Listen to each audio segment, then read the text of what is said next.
everybody remembers a famous time when you gave a Chelsea lineup and an opposition lineup before a huge Champions League game. Just listening to what you said there, PSG do what they do, you're going to do what you do.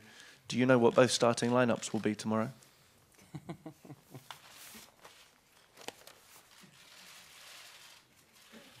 You did the team.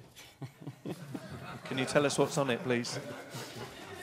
Shall I answer them? Can you read it for us, Jose? My team? Can you read it? Peter Cech, Ivanovic, Cahill, Terry, and Aspilicueta. And?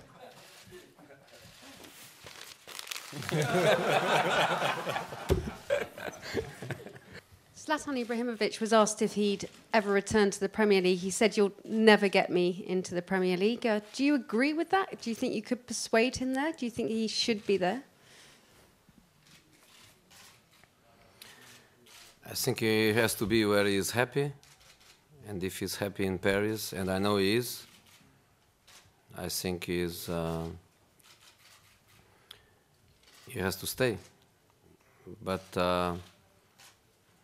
at the same time, I think it's a pity for him when he finishes his career and he played in the most important countries in the world of football, and he won the most important championships in the world of football, but he didn't play in the best league in the world, and he never won the best league in the world. I think it's a pity. But his career is so rich and so full of success that I think he can be considered as one of the greatest players, even if he never played in the Premier League. No, my feelings are exactly the same. I think we connected very well. We never had a problem. The only time we disagree was obvious, because I want him to stay in Inter and he wants to leave to Barcelona, but that's normal. But during 1 year the relation was phenomenal, and when people say that he's the kind of a difficult personality, for me the difficult personalities are the players that don't want to win, don't want to work, don't want to be the best. He wants to win, he wants to work, he wants to be the best. He has a big ego, big self-esteem. He knows that he is really a top player. So for me, to be his coach was fantastic. No problem at all. We are friends. We will keep like that. We respect each other. And tomorrow he wants to win, I want to win. That's the nature of football. You can find similarities, yes. When Mr. Abramovich bought the club, he was ready and keen, and the football rules were open to that. So the investment was important. It was probably the most important investments in that period.